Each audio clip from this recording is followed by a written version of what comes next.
Welcome to the deep dive. Today we're jumping into a real classic of personal finance.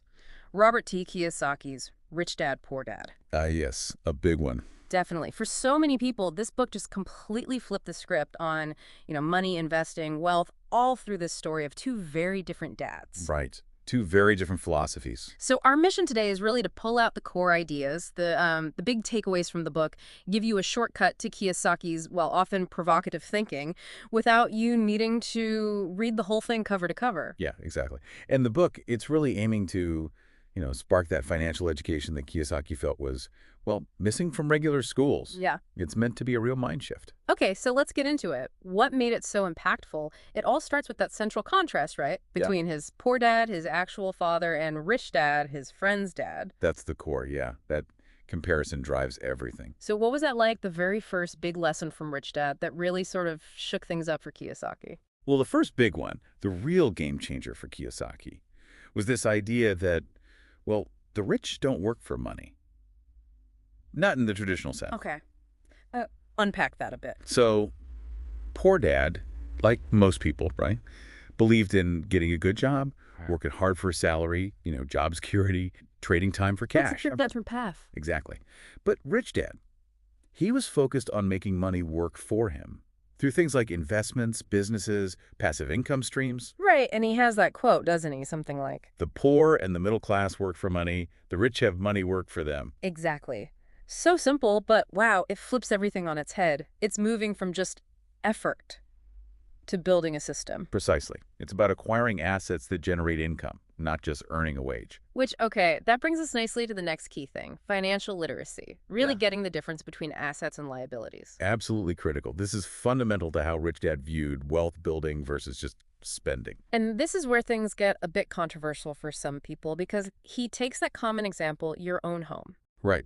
The house you live in. And he argues it's usually a liability, not an asset, unless maybe you're renting out rooms or something. Why is that distinction so counterintuitive? Well, it feels like an asset, right? It have value. Yeah. But Kiyosaki's definition is super strict. An asset puts money in your pocket. A liability takes money out. Okay. So your house with the mortgage, the property taxes, insurance, repairs, it's mostly taking money out each month. It's a liability in his framework, unless it's actively generating income for you, like a rental property would. Got it. So it's about cash flow, fundamentally. It really is. And that thinking leads directly to another principle, mind your own business. Which doesn't just mean start a company, does it? No, not necessarily. It's more about focusing your energy on building your own asset column. Don't just spend your life working solely to make your employer richer. Right, build your own thing on the side or even within your job focus, if possible.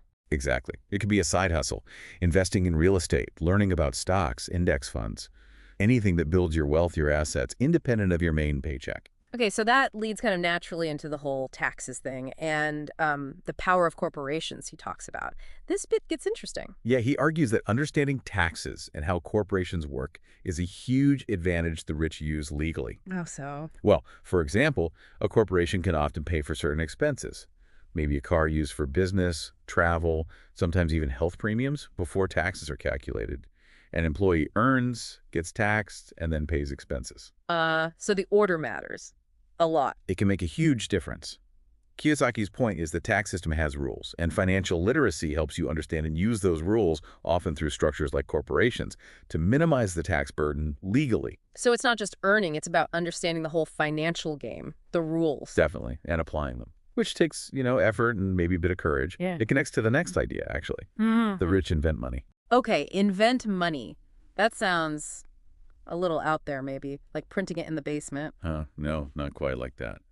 It means creating opportunities, finding deals, putting things together in new ways, rather than just passively waiting for a raise or a job opening. So being proactive, seeing potential where others don't. Exactly. And he has that other quote that fits here. It's not the smart who get ahead, but the bold. Boldness. What does that look like? Taking big risks. Calculated risks, yeah. It might involve using leverage, like borrowing money or partnering with others, but it's driven by identifying a real opportunity and having the financial knowledge and, well, the guts to act on it, creating value, essentially. Gotcha. And the final core concept we should touch on is work to learn, don't work for money. This one's important. It's about choosing jobs sometimes for what you'll learn, not just for the paycheck. So acquiring skills becomes the priority, Yes, especially skills like sales, marketing, understanding investments, leadership, things that make you more versatile and capable of building your own wealth later. rather than becoming super specialized in one narrow thing. Exactly. Kiyosaki argues that being too specialized can actually be risky today. Broad skills, especially around making deals and understanding money, are more valuable long-term for financial independence, like being a financial Swiss Army knife, maybe. I like that. Okay, so the book clearly made waves. Let's talk strengths. What made it resonate so much? Well, number one is that mindset shift we talked about. It just challenges everything you thought you knew. Right.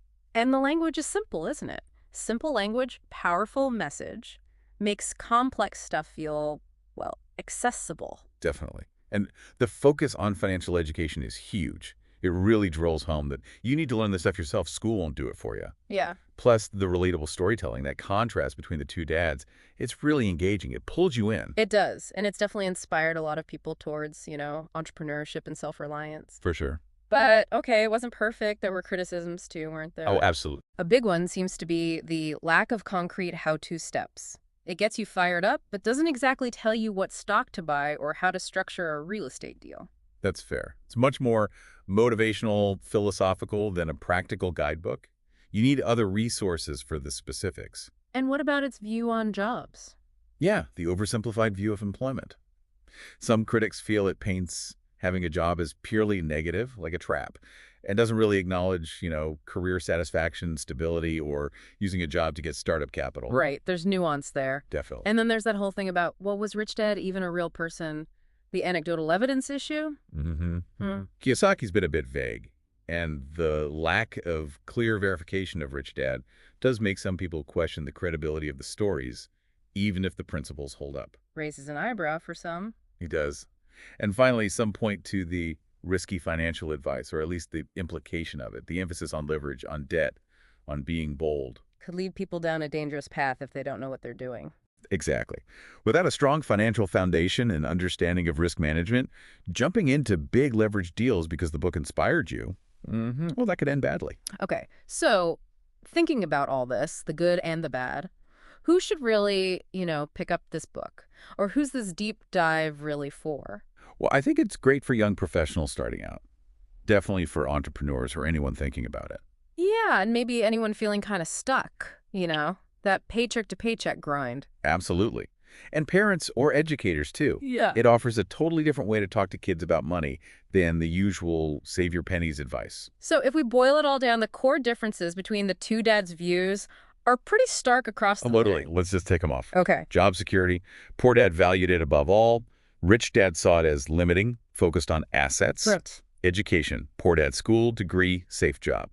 Rich dad financial skills, real-world learning. Yep. Assets versus liabilities. Poor dad didn't really distinguish. Rich dad, obsessed with buying income-producing assets. Key difference. Money. Poor dad said save it. Rich dad said invest it. Hmm. Taxes. Mm-hmm. Poor dad saw them as just a burden you pay. Rich dad saw them as something to be minimized strategically through knowledge Okay. and risk. Poor dad avoided at all costs.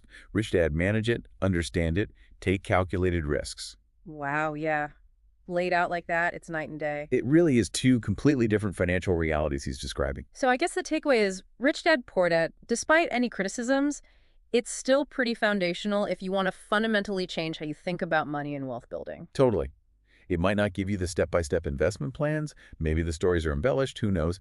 But the mindset shift, that's the real power. Yeah. It really cracks open that traditional path of go to school, get a good job, work 40 years, retire, and shows you, hey, there might be another way focused on financial independence, on building assets. A different map entirely. Exactly. So maybe the thing to leave listeners thinking about is, considering everything we've just talked about, what might it look like to truly work to learn in your own life right now? And how could focusing on that begin to reshape your path to financial understanding?